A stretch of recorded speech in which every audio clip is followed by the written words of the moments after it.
We got some people giving us some props already. Cool.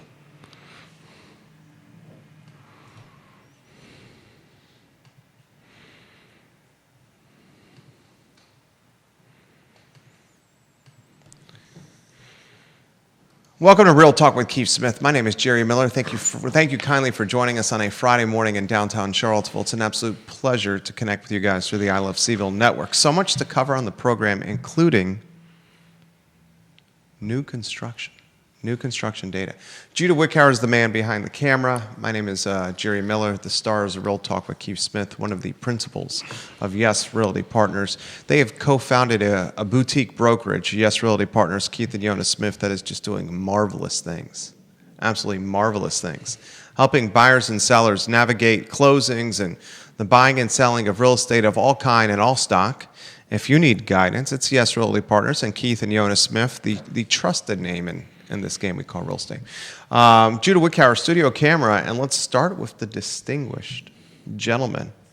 An opportunity to monologue on any topic he wants, which is terrifying that we give him this kind of autonomy. But it is Real Talk with Keith Smith. Wow. And I kid because I care. I know your monologues are excellent. No, I was going to talk about new construction, but now since I've got carte blanche, I don't know.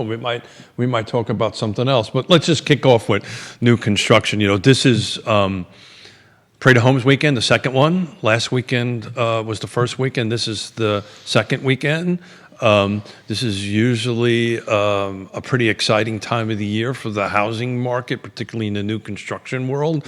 So if you have an opportunity, Google it. Blue Ridge Home Builders Association's Parade of Homes. They're open this weekend. There's a bunch of builders all over the place that throughout the region. So take a look at it. It's an awesome interactive map.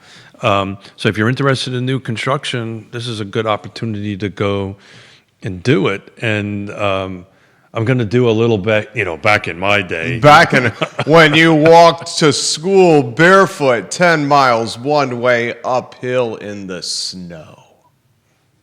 And through a couple of bad neighborhoods. Well, you actually did that in Brooklyn. That was before Brooklyn was Park Slope and Williamsburg and Pomp and Tony and Prestigious and Providence. It's kind of when it had its little cool flair, right?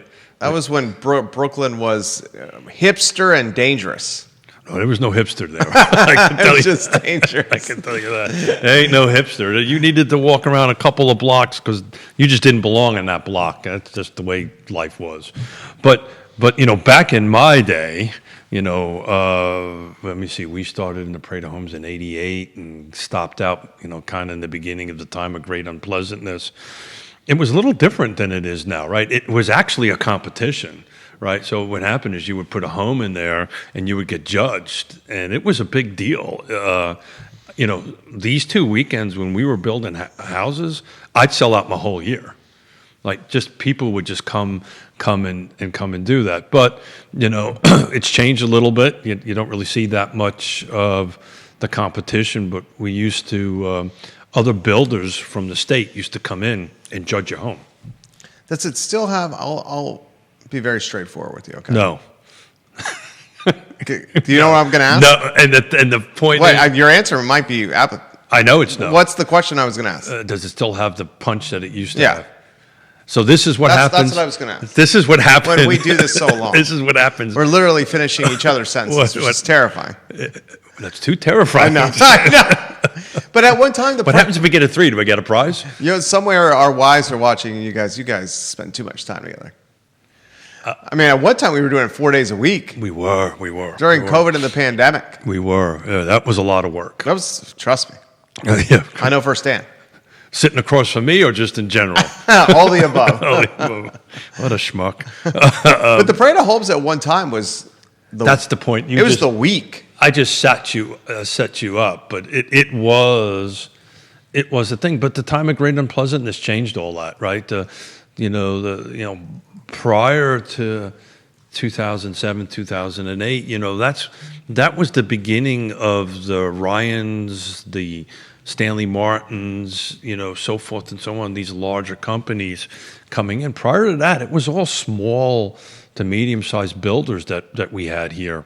And it was a thing. It was a big to do. Not that it isn't now, not that it isn't a lot of work, and not that this isn't a great opportunity to go out and look at new construction, particularly when we're going to look at the numbers, because some of the prices are stabilizing, pardon me, in new construction world. But it was a thing, right? It was high competition, and there was a big event, and it was, if you hit one of the awards or the tops in your price range, I can tell you we would sell out our whole year in two weekends. It's a little bit different now. It's more of like I'm gonna get myself into trouble. Thanks for setting me up, Miller. More of a pretty extensive open house. Yeah, right. But man, I tell you, it was real. I mean, people were competing, and they had categories. Oh, I remember. I remember builders, some builders we work with competing. It was saying this is extremely important. This was a big thing. Why the transition? Kevin Yancey says the parade of homes has gone the way of the open house. So William McChesney watching the program, newspaper, print, and radio stations watching the show. Vanessa Parkhill watching the program right now. Got folks over at City Hall watching the program as we speak. So it was a direct result of the time of great unpleasantness. So what happened was, and the shift in the market, right? Post great unpleasantness, the housing recession, the parade of homes it still had an impact. No, not really. It started in the middle. I know, because I submitted my last house in 2010. Okay. Right? And in the middle of fighting and all this stuff. And it changed at that point because so many smaller builders just got out of it. But keep in mind, statistically, right? We couldn't survive. Statistically, what happened prior to 2007, 2008, we were building 2 million units, and that dropped to 300,000.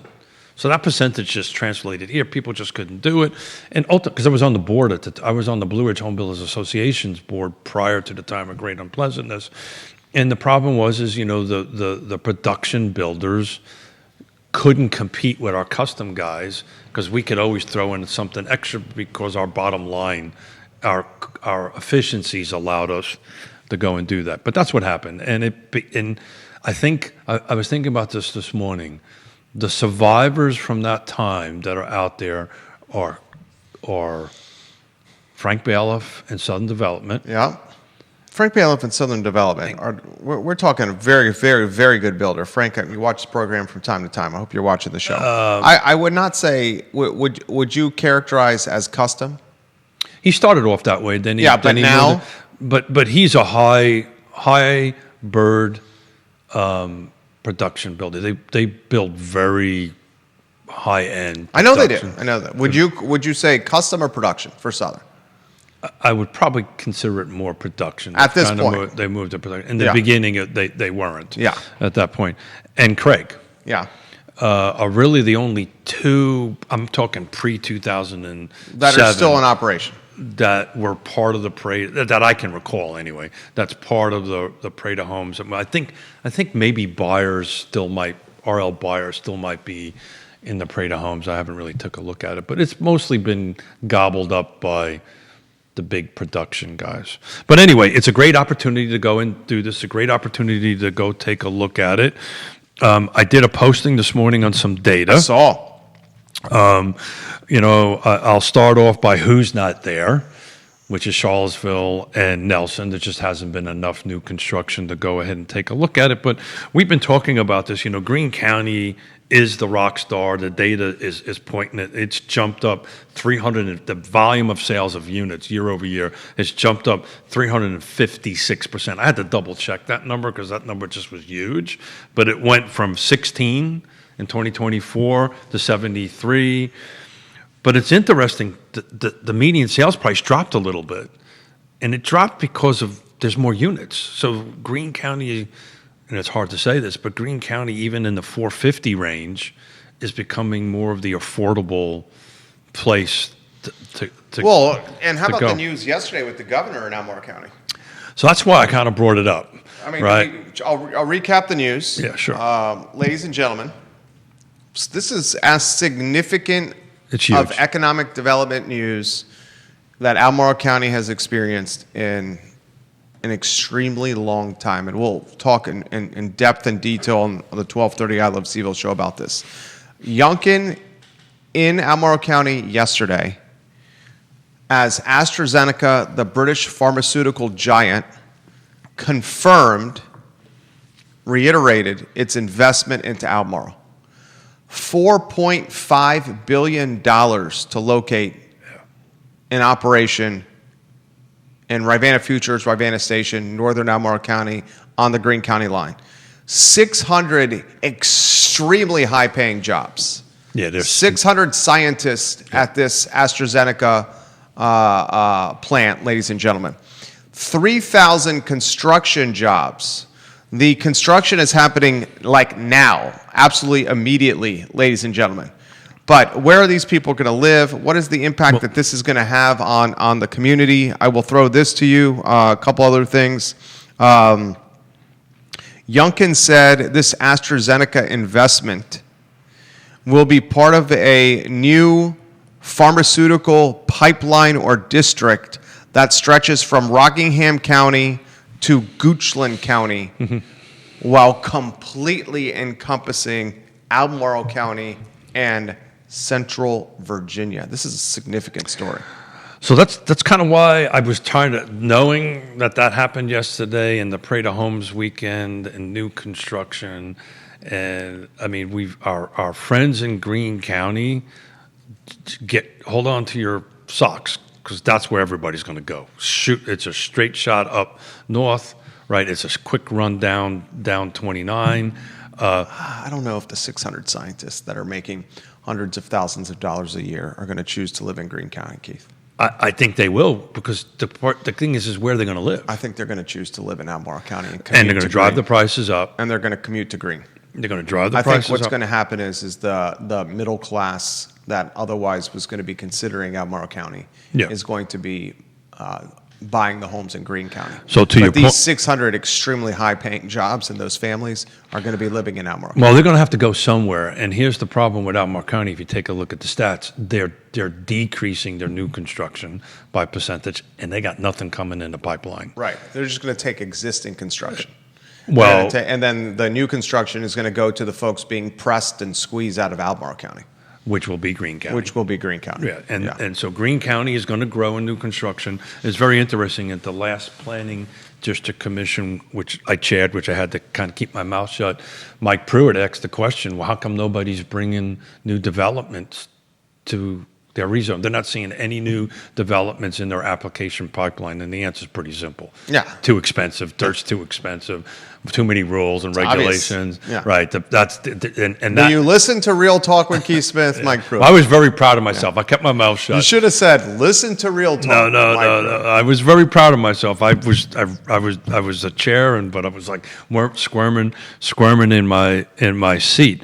But you're going to see Albemarle County new construction decrease markedly and increase price markedly, right? It will go up, to your point, and that'll happen. You know, the $150,000 to $200,000 to $300,000 jobs that this is going to generate once it's built. Now, keep in mind, you know, you've got a pipeline of years before this actually gets built. 2020? No, it's being built now. It's going to open in 2029.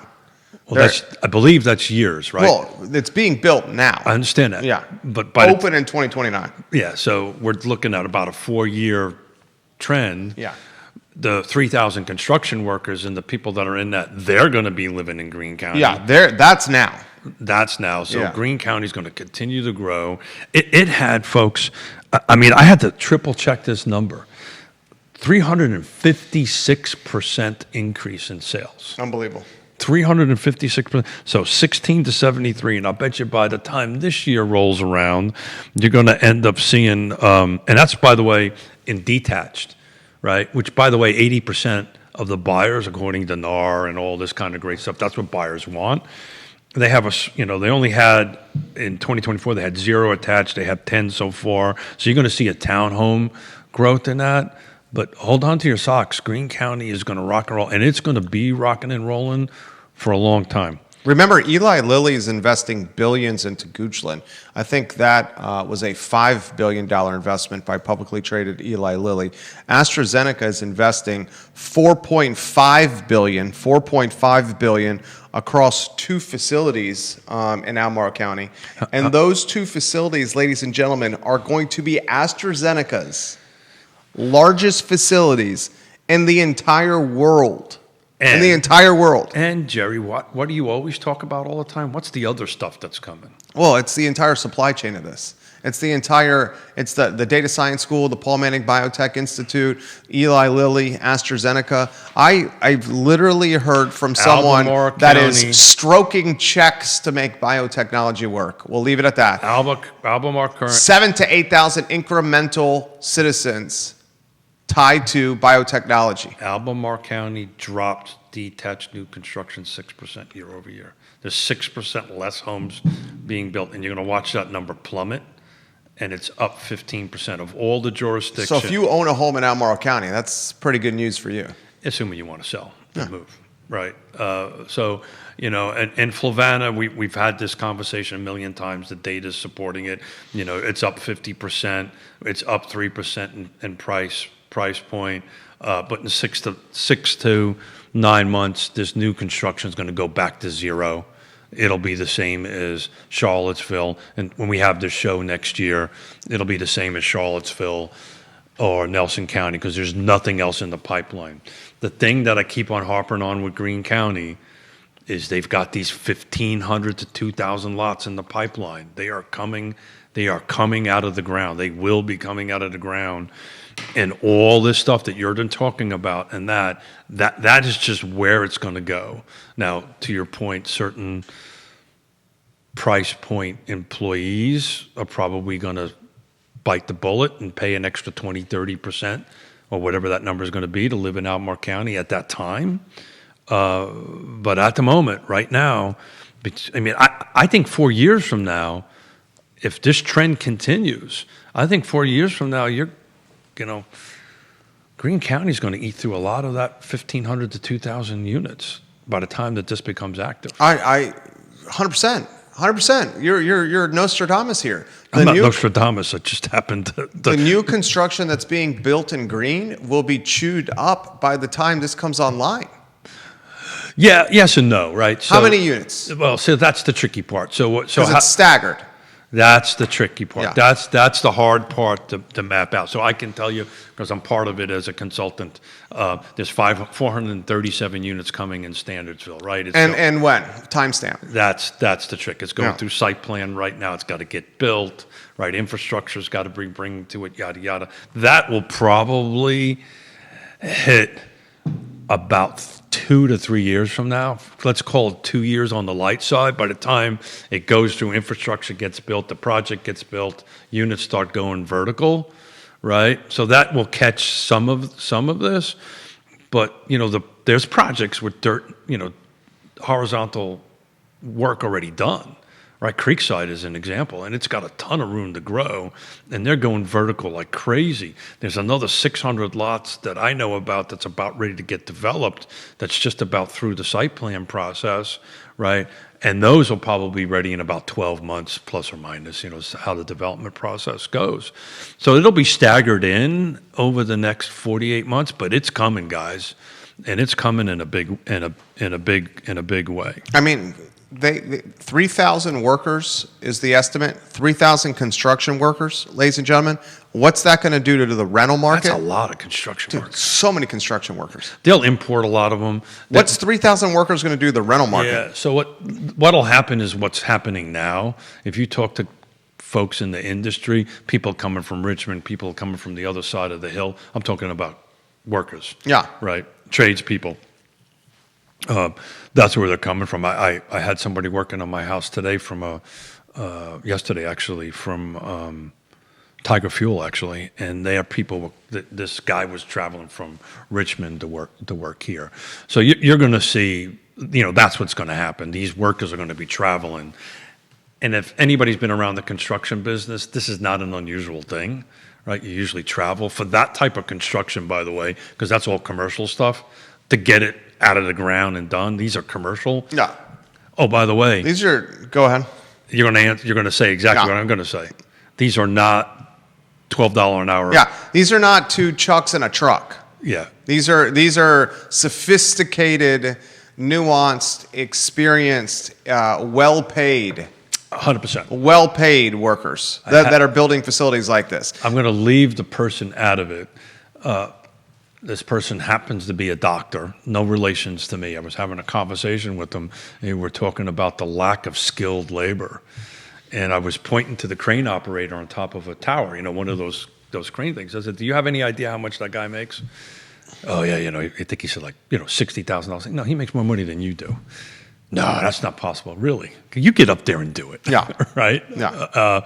So, they're making multiple six figures, usually unionized. Yeah. And, health insurance. At this clip, they're almost always unionized. Not always. It's a right to work state. So, Yeah, but in the commercial world, Yeah.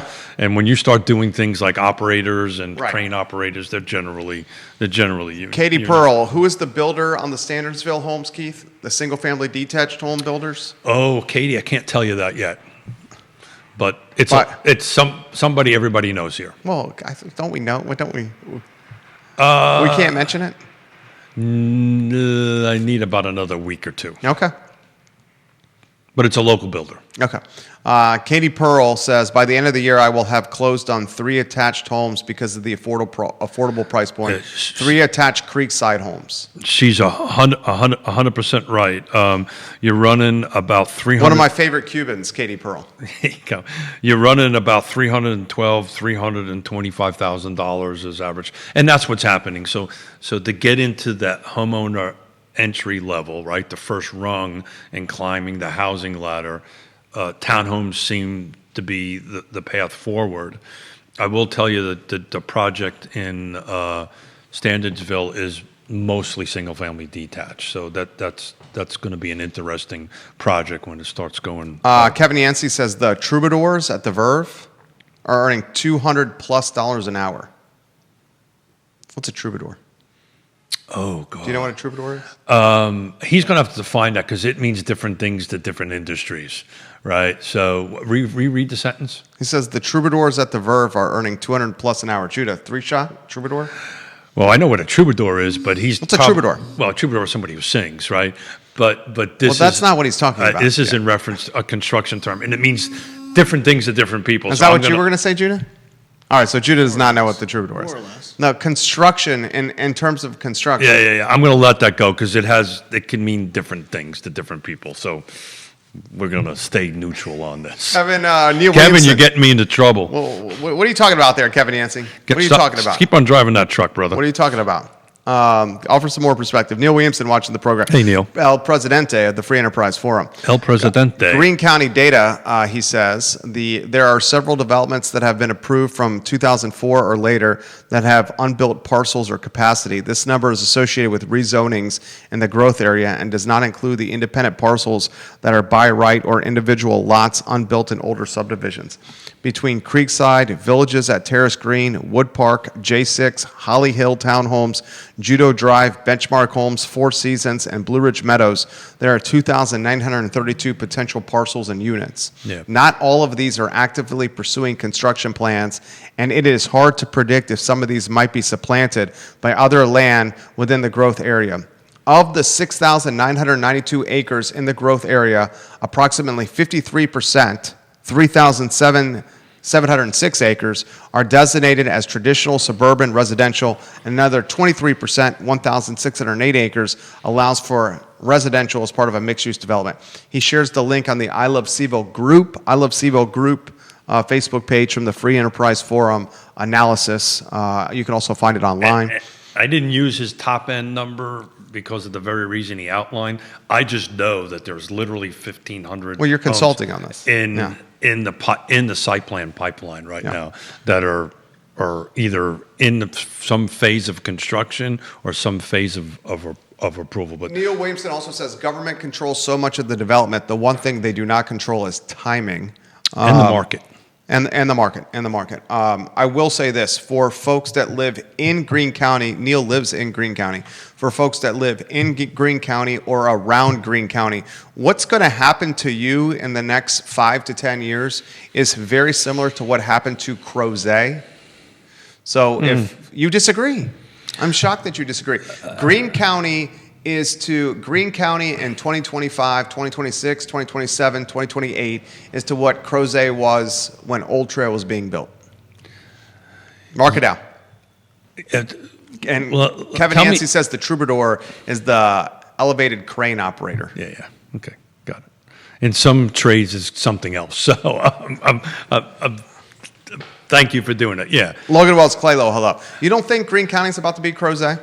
Well, it's on the cusp of being Crozet?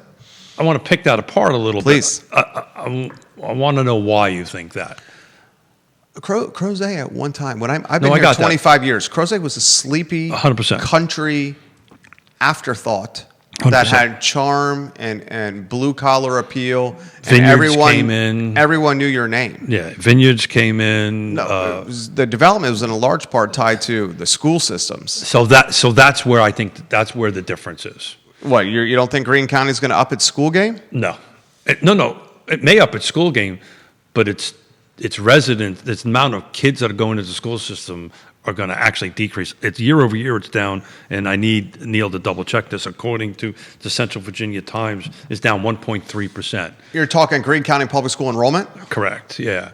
So well, public school enrollment across the board is predicted to go down. 100%. And it's predicted to go down, according to Weldon Cooper, because the area is becoming boomerish, 100%. retirees, Yep. and it's becoming extremely wealthy with the families that are choosing to live here, who are then populating private schools with enrollment with their kids. And you're seeing this as a national trend, by the way. That's not just... Good night. Look at what happened at the Albemarle County So, Public School Board meeting last night. The school board, holy Jesus. Yeah.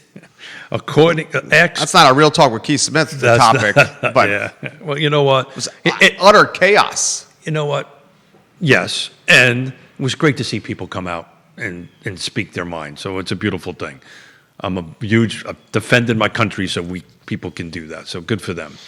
Regardless of the side of the fence that you're on, the fact that you can get up and speak your mind at a civic event or a public event or at a board meeting is a beautiful thing. So Katie, just curious of one of my favorite Cubans of KTP. the townhomes Cubana. you sold over out there. How many of them had school-aged kids? How many of the townhomes that you sold KTP at Creekside had school-aged kids? Can you put that in the feed, KTP? Because statistically, townhomes don't add more kids to the. Generally, it's, hey, I'm getting my foot in the door, trying to get on the first rung, right? Yeah. The 80-some-odd% of buyers always want a single-family detached. The old, white picket fence is a real thing, right? And then when they start having children, as we're having children later, right? It's an interesting development, right? Because you're going to have a bunch of people coming in. There will be increase in services, but I think you're going to see the school enrollment still continue to take off. And that's the difference. People move to Western Albemarle to send their kids to that school. That is a huge driver of that. People also moved to Western Albemarle because that's where affordability was at one time for Albemarle County. 100%. It's not the case anymore. That went away years ago. Yeah, now you're looking at $900K plus to get into Western Albemarle. But at one time, what Crozet was affordable. 20 some odd years ago. I wouldn't even say 20 some years. I've been here 25 years ago. That 15, 20 years ago. Okay, I'll give you 15. Yeah. But now that's not the case. That's what's going to happen to Greene County, ladies and gentlemen. Well, that I don't disagree. So, but Neil Williamson. I want to. He knows Greene County intimately. I want to push back a little bit because we had a 2% decline in price in new construction. Now, that's a hard number to quantify right now. We're going to know a lot more this time next year because you had a 356% increase in sales. So it's a little bit hard to compare median price ranges. We went from 16 to 73, single family detached. But when we look at this number next year, if that new construction price is stabilizing, right, it's only like a 2 or 3 or 4% year over year climb. That's a good thing. That's a stabilization of the market out there. It's not a 15% year over year climb, which, by the way, Albemarle County is going to continue to do on the new construction thing. To your point, right? All these high dollar jobs, that's where they're going to go, because they're going to send their kids to the public private school called Western Albemarle, right? And it's going to put a lot of pressure on the private schools, I'm sure. But that's where you're going to see it, guys. It's going to be in Greene County, and the data's telling us this. Comments are coming in quickly. Cool. Ladies and gentlemen, we'll get to these. Logan Wells Claylow, thank you for Louisa, watching the Louisa program. County, while you're doing that, dropped 5% in value year over year. Teresa Johnson, hello. Dropped 5% in value, Louisa County? Yes, new construction. New construction. Right. Detached units dropped 5% year over year. This is the same time period, by the way, from January 1 to today, or yesterday when I did the data. Price dropped from 449 to 425, lost 5%. The attached units gained a little bit, 1%. So back to the point, but they're more expensive. They're 500. The attached new construction Louisa is $500,000 plus or minus. The detached are around 425 plus or minus. A little caveat here: these detaches are really duplexes, right? And they're single level living. The buyer profile out there is me, right? It's the retiree, and it's generally, most of it is at Lake, you can do it, Smith, Spring Creek. Spring Creek. Most of it. I'm extremely bullish on Spring Creek. Spring Creek's going to stabilize. Spring Creek's still got a lot of lots left. It's got a lot of lots left. Spring Creek, the new construction. How many lots in there left? 600? It depends on who you talk to. 500 or 600? We talked about this last week, right? They have enough land to do another 600, but they do these in blocks. The reality of it is, so if you're looking to buy new construction, right, and you only want to stay in this home for a couple of years, right, you're eventually going to be competing against new construction, and that's what's happening in Spring Creek. The existing units, and there's so much uniformity within the project, within Spring Creek, that things don't look that different, right? They don't have that many different features. If something was built 4 years ago and they're building it now, it's pretty much the same home, single-family detached home. There's a little differences to it. So why would you buy something that's 3 years old when you can buy something for either the same price that's brand new? But the rule of thumb is if you're buying into a large new construction project, you better have some runway to stay there, to wait till it gets built out. Then you're competing against other people. But when you're competing against new construction, that's a hard thing to win, particularly when they have the incentives, they have buy downs, they have all this kind of great stuff that builders are throwing on the table that you just can't compete as an existing home sale. William says townhome owners outgrow their domiciles with the addition of children. With his family, child number 2 moved him out of Stonehenge and into a single-family detached home in 1987. I have a half a dozen clients that bought new construction in the Crozet area that are working on baby number. Well, maybe they've already worked on it. They have baby number 2 on the way, and we're trying to find something in the Crozet area that's new construction that doesn't have a 9 in front of it. Good luck. Where are you going to find that? You're not. Yeah. So we're seriously looking at Greene County. Well, Greene County, you can do that for. Problem is, they all work like downtown Charlottesville, and That's a hell of a commute. I would not want to make that commute. I would not want to commute Greene to downtown so Charlottesville. as the crow flies, it's about the same, but it's a very different drive. Yeah, 29. Very different drive. I mean, Very different drive. Another commute that is effing brutal is Crozet Old Trail to UVA, downtown Charlottesville. Well, it is and it isn't. It depends on how the traffic is. If there's not an accident. With this bridge issue, dude, with the Ivy bridge issue, Yeah, with the sure. truck hit it, Yeah. 250 has been darn near close to standstill. Yeah, and so when, it seems on a regular basis there's accidents on 64. And, if you can catch 60. That's my whole issue with like this development here. Like you take what I understand that Crozet's designated growth area. This is where the development was supposed to happen. There's 2 entrances to Crozet. So There's 2 ways to get to Crozet. So I'm just going to say this. You're not going to see any more development in Crozet. You're not going to see it. And you're not going to see it because of that reason. You're not going to see it. There's just no more appetite to do it. The developer community, it's just too complicated. Yeah. And what do? They go where they're wanted. They go where the low hanging fruit is. How much more development are you going to see in green once these that are in the? Well, Neil just outlined it. What you see going on right there, it'll be very hard. I mean, 2,000, assuming they all get built, anywhere between 1,500 and 2,000 units is a lot. That's half of Lake Monticello, just to put it into perspective. Lake Monticello is 4,500. It's not quite half. Half would be over 2,000 units. But that's about 50% the size of Lake Monticello. Just to put it into perspective, let's pick the number of 2,000 that we hit in the next 4 years, assuming everything comes online and the world doesn't blow up, right? And everything is moving the way I think it's going to move. You're going to see that in the next 4 years. And then after that, I think you're going to see things slow down out there. Fulvana's done. We'll finish Colonial Circle.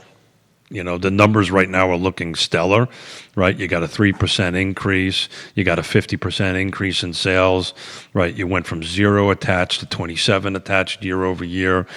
But in 6 to 9 months, it'll just end, if not sooner than that. They are selling like hotcakes out in that because they're hitting their numbers right. Viewers and listeners, let us know your thoughts. Put them in the feed. We'll relay them live on air. Highlight some of the folks watching the program. Rob Coffee's Neal. kicking in. Conan Owen, coffee is kicking in. You're doing a great job. Great job. I believe Supervisor Pruitt is watching the program. Yeah. He's welcome to come on the program anytime. You're welcome anytime. I'd love to have this Jason conversation Howard, with you. Ray Cadell, Johnny Without Ronaldo. my chairmanship hat on. Well, yeah, you can. I mean, you always were very good at navigating that. I try to do the best I can. And Supervisor Pruitt is running for Senate. Congress, excuse me. 5th District. Yeah. 5th District. It is a competitive race. Yep. We do reach a lot of people. Ryan Hughes, hello. Welcome to the broadcast. Albemarle County, if it wants to see more rooftops. Albemarle County doesn't want to see more rooftops. Albemarle County does not want to see more rooftops. If it wants, I use the word if it wants to see that, then it needs to start retooling its systems. And Albemarle County needs to build a high school in the northern feeder pattern. Well, I don't know. You have to take a... Albemarle High School is incredibly overpopulated. I didn't do the... Western is overpopulated. I didn't do the student count for Albemarle County. I did it for Greene because that's where I'm projecting the growth to be.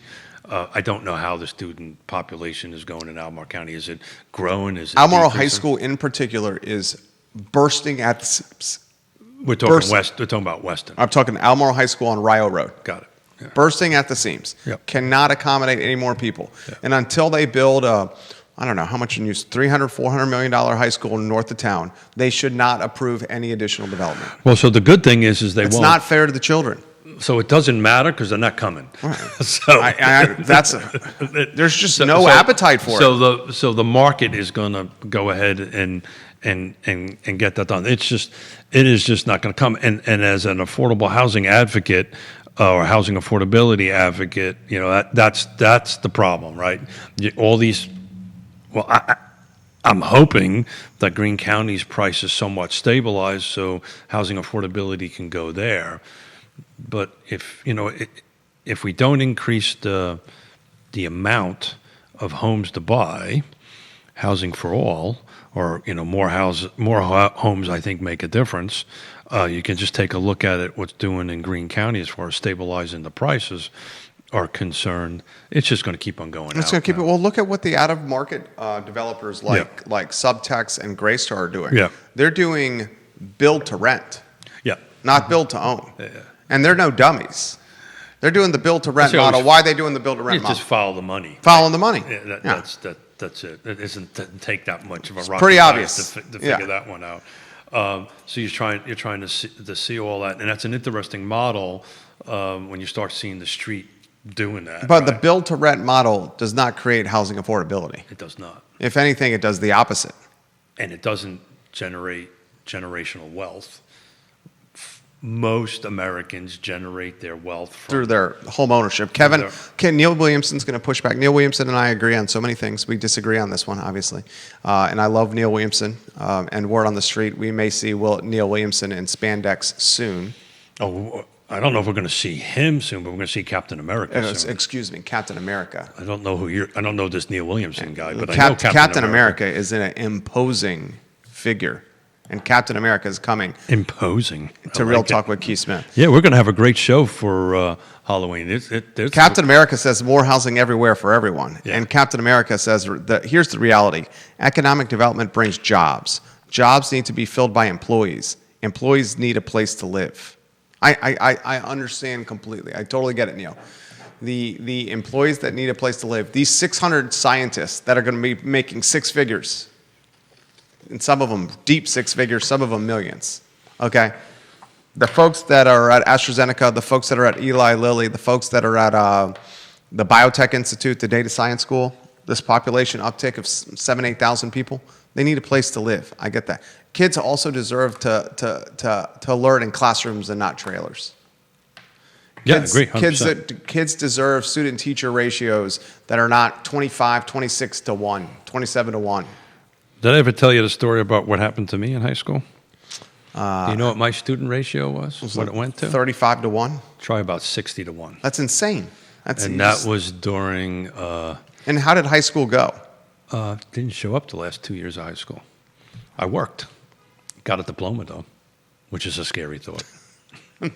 I told you how I graduated high school, right? I think you have. Tell it again. Tell the story again. Yeah. Was the diploma mailed to you? Pardon? Was it mailed to you? No, I never told you the story. I think. Go. Tell me how it was. So I worked in a florist my last 2 years of high school. And why do you work at a florist when you're a young man? Because you want to meet girls. There you go. Yeah. And I got free flowers, and it worked out good. So back in the day, so this was during the austerity budgets, right? This is the end of the 70s, right? Nobody had any money. This is when Ford told New York City to go F themselves in the bailout, right? This was real financial problems back in those days.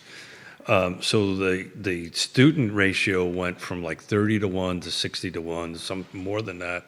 And the way they used to give out diplomas back in those days, get funding from the state, was the diplomas that went out the door. So you didn't have the whole kind of testing system and everything that you have now. And I had an English teacher. Have I told you the story? You have. I think you have told us. An English teacher. I like your stories. Thank you. This English teacher, right out of college, actually had morals and wasn't going to sign off on the paperwork so I can get my diploma unless I wrote a report on Chaucer. So I had no idea who the hell that was, right? So I showed up when I was supposed to do the report with 24 yellow roses, and she looked at me, signed the thing, and she said, "Get the hell out of here, kid. You're going to do great." And that was it. I graduated high school by 24 yellow roses, which, by the way, I didn't have to pay for, which made it a really good deal. That's some of the same strategies being utilized at Albemarle County Public Schools. But Done. Oh, sorry, that was the same. Does 2,000 unnecessary thing. yellow roses will make a difference? Johnny Pritzloff watching the program. Hey, He says, if we need more housing, we should not be mad about what kind of housing. That's like being mad about someone painting a fence with a brush and paint can rather than spray paint. Same end goal, same painted fence. Ooh. So he's pushing back on the Well done, the sir. gray stars and the subtext, doing the rent. Doing the Well done, build sir. to rent model as opposed to build to own model. I predict. I don't think there should be any of it. Well, first of all, you're not going to see it here, because in order for them to do that, these are volume, and if you take a hard look at that data, they're going to the places that are suffering. This is your Phoenix, right? Some places in Florida, they're going in with tons of street money and buying existing stuff and going ahead and do this. I predict that's probably going to go the way of the Zillow. What the hell what did Zillow iBuy, right? Remember that iBuy thing that turned into a huge disaster in it? So, people want to own homes, and people want to own single-family detached homes, and people want to build their, generational wealth and across the board. He says he agrees with you that it's bad for home ownership, that he agrees that the build-to-rent model, Johnny, is bad for affordability and wealth growth, but it is good for housing accessibility. Yeah, I hear you, Johnny. Then I'm having a text exchange with a real estate broker. Johnny's commercial broker, another broker's texting. And I can speak from this, from a housing affordability advocate and as the current chair of the Piedmont Community Land Trust. Man, we've done 50 units, over almost 60 units. We're approaching 60 units. And by the way, I'm going to stop here for a second and give a shout out to the Carr Foundation. Everybody who watches the show, I know I've been a little bit hard on associations in my industry. I'm going to give a shout out to Carr Foundation and a shout out to my industry. They stepped up in a big way and wrote a super, super huge check, or committed yesterday to a super huge check to help 8 families actually buy in Albemarle County over Victorian Heights, which... This is the nonprofit? This is the nonprofit. They raised at their event a substantial amount of money, and I don't want to take too much air out of their success because they're going to do it on their own. But I personally, as the chair, want to say thank you, and it's going to make a huge difference. It's going to free up a ton of money that we raise for subsidy. And along those lines, and just to fill into Johnny's thing, when I first started the land trust back in 17 and 18, it was about $30,000 to $60,000 worth of subsidy that was needed to make the difference to meet the 80% AMI buyer. And that at that time, the 80% buyer could afford somewhere around a $215,000 to $225,000 house. $100,000. Now that number's approaching $150,000. And oh, by the way, the 80% buyer really can't afford that much more house. They're in the $250,000 to $275,000 range. That's what the 85 to be able to qualify and buy. That's the maximum sales price. So that delta didn't really go that far. But man, we now need to come with considerable over 6 figures to make this happen. Johnny, I get it. This is a good way to get your foot in the door and get going. The devil's in the details. I can tell you these companies got their heinies covered every which way but Sunday. And it sounds good on the surface, but I'm not so sure at the long term it's in the best interest of building long-term appreciation and equity. Neil Williamson to Keith Smith. Neil Williamson to the viewers and listeners, and Neil Williamson to Johnny Pritzloff. He's leaving a comment. I'm literally reading these comments, hosting the show with you while negotiating an office deal right now. Neil, I have no problem doing it. I can do it. It must be tough. It's literally doing this right now. Neil Williamson says, Jerry, it's got to be tough. The build to rent. Us poor folks, I just drink coffee and talk. That's all I do. So dramatic. You're so full of the doo-doo. Oh, dude. Can I read Neil's No. comment? I got to get this out before I forget it. You know what both my daughters called me yesterday? What? She goes, "You're so dramatic." You're so dramatic. And you just laughed, right? They're not wrong. They're not wrong. Neil Williamson says to Johnny, to Keith, and to the viewers and listeners, the build-to-rent model is being constructed and leased now just over the Albemarle County line in Greene County. Oh, really? I want everyone that's a Greene County I'd like to know where that is. Everyone that's a Greene County to realize that your future is what Crozet looks like right now. That is your future. That's a big statement to make. I think there is a huge difference. I got a track record of making pretty accurate predictions. Yeah, well, I get it. That's a hard thing to quantify, right? Crozet has a neat little downtown.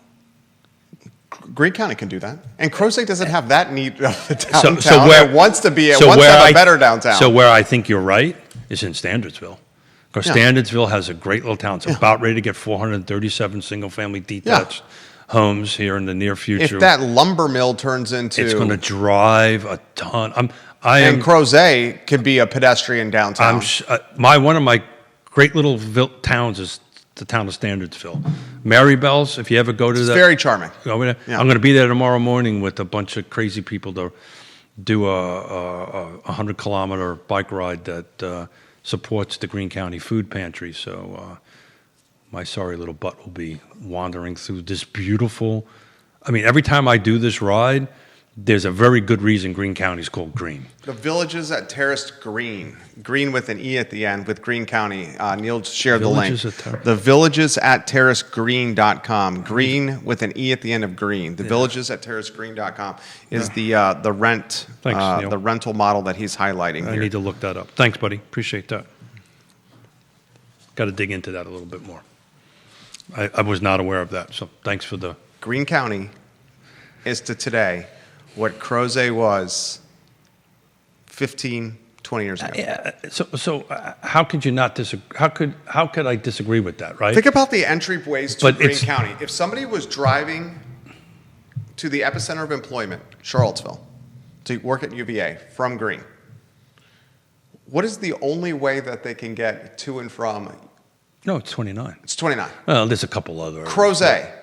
The only way to get to and from Crozet, at least Crozet has two entry points, the Which would be- interstate and the bypass. That's exactly right. Greene has one. It has one. Yeah. Wait until there's some kind of terrible accident or logjam on 29. Well, that's- when you have thousands. How many houses did you said?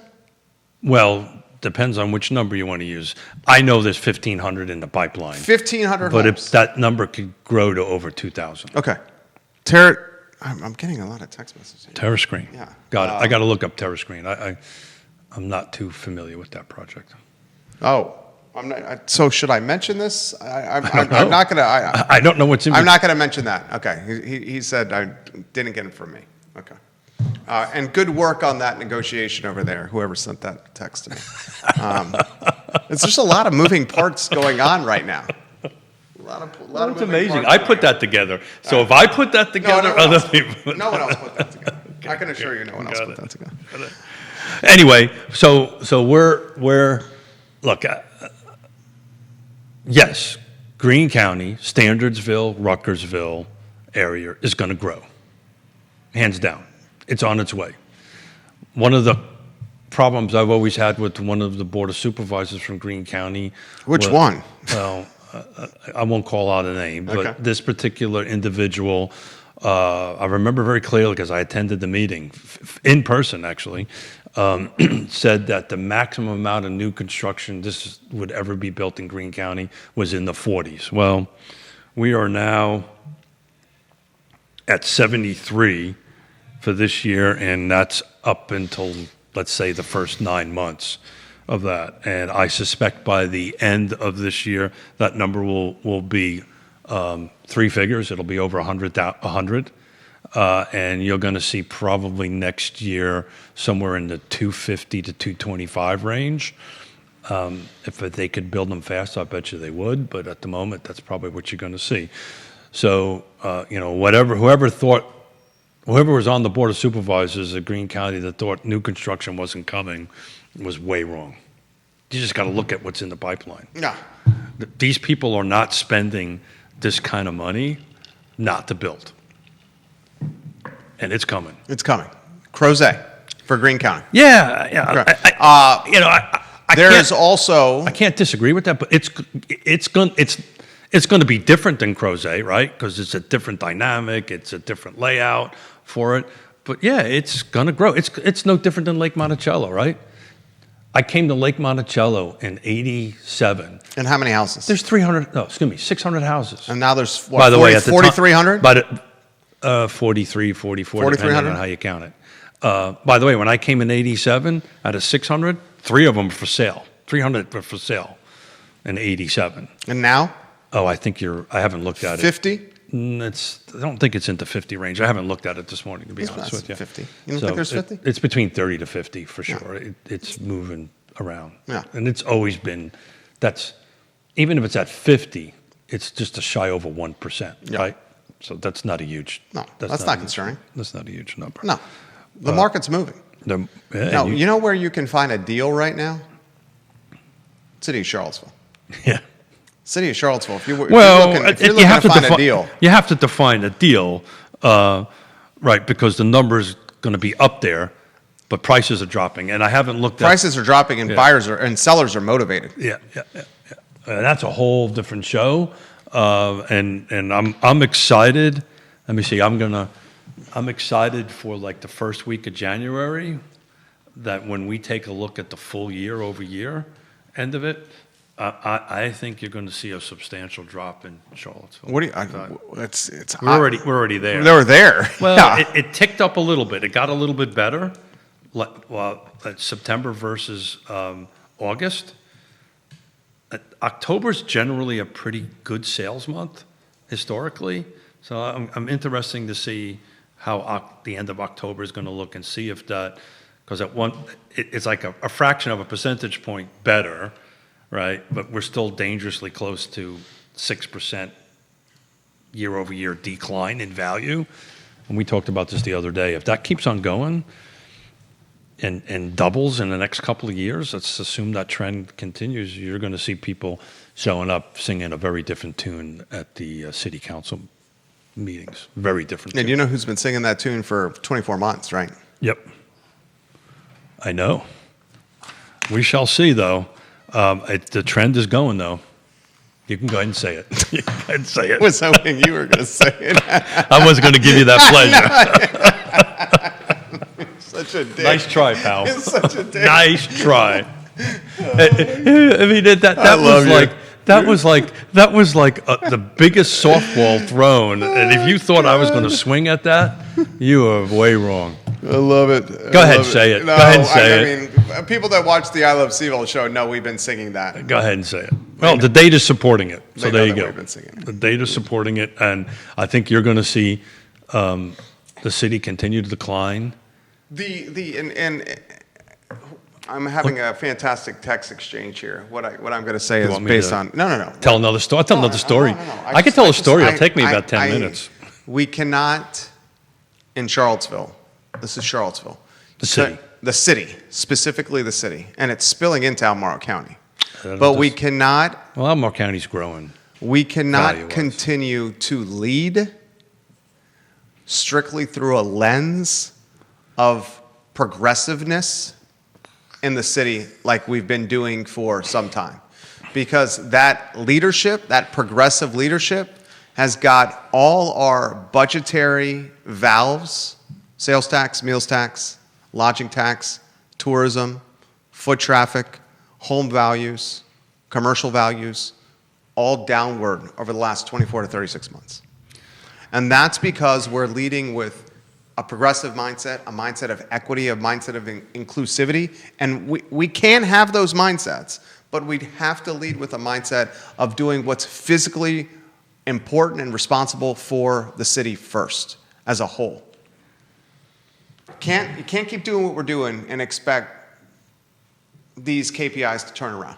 And I think council's finally realizing that. So the next tough decision that they're going to have to make is, after this $6.2 million homeless shelter off the bypass on 2000 Holiday Drive, after a clear study period and it's greenlit and approved, the next thing council... that's going to happen. 100% is going to happen. The next thing that's going to have to happen is council is going to have to vote yes to a no homeless camping on the downtown mall and in the business district.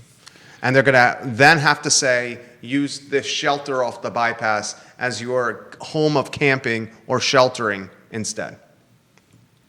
That's going to be a tough decision. And I'm not sure council. We're really going to see council and whether they have the cojones and the vision to make this happen.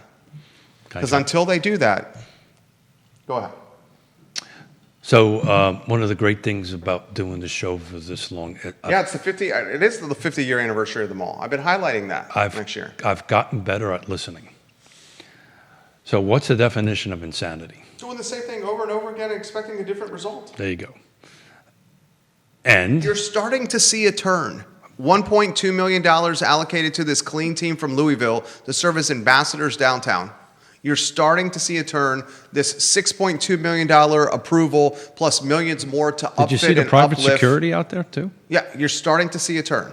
I had a conversation with those guys the other day. I was wandering around and said thank you and yada yada. I always stop and talk to them and stuff like that. And it was a small world. Ended up talking to a guy that's a Marine and was actually in the same embassies I was in when I was in, but just in different years, right? In much later years than I was in. It was pretty interesting. So insanity, right? I'm trying to boil this down because it's at 11:25. Insanity, right? You answered the definition, and I'm going to twist it around a little bit, and I'm going to try to say this without patting my own back on it, right? But when I got involved with the Land Trust, which is a nonprofit, oh, that's my phone, I'm sorry. The nonprofit, we only had like 8 or 9 homes. And we are now approaching 60. That's good. Do you know why? You know how I changed the dynamic of managing the Land Trust? I ran it more like a business. Yeah. And then Do what you do well. and then put the right people in the room, which is difficult for me. The next step is shut the F up, which is very hard for me to do, and let people that are really smart at it and put the right 4 pillars in the room Do their thing. make the magic happen. Yeah. And it happens. It took a lot of hard work, but we are approaching 60 permanent. And by the way, little news, Neil, we got one coming up in Greene County here real shortly, right in the Ruckersville area, which we're excited. It's an existing home, by the way. It's not new construction, so we're excited about that. We're buying an existing home at market, doing a little bit of work to it, and turning it loose at discounted affordable housing rate. So we're excited about that. Thank you to CAR, because we wouldn't be able to do that without them. Keith Smith, ladies and gentlemen. Keith Smith. 11:27. Oh, great show. What Easy are you doing peasy. this weekend? Sunday breezy. I know what I'm doing. I'm breathing playing- heavy in Greene County. I'm playing some padel. I'm playing some squash. I'm hanging out with my family. We have fall festivals. My wife is big into fall festivals in October. Might be going to this arts and crafts festival in Crozet. Interestingly, So that's kind of the flip side of it, right? Because back 15 years ago, you didn't have a lot of these fairs in Crozet. there's So a lot of stuff. There's some neat stuff that happened, right? You wouldn't be having the vineyards there and all that stuff, and it brings challenges with them, but there's Yeah. also good stuff too. So, right, you know, help me out, the brewery. Pro Renata. Pro Renata, thank John you. Shabe, crushing Yeah, it. yeah. Love John Shabe. Right, doing some wonderful things. John, I hope you hear that, John Shabe. Great, love John great Shabe. He knows stuff, I great love him. venue, right? It's needed. So, you know, there isn't all just one-sided. There is some huge positive side to it. So hopefully there's a little bit of balance. Keith Smith. Real talk with Keith Smith. I'll be in Greene County, Neil. Wave at me as I go past your house. Online at realtalkwithkeithsmith.com. Click the partners tabs and you will see the best of the best, ladies and gentlemen. I'll be the old guy breathing heavy. Judah Wickower behind the camera. You're not old.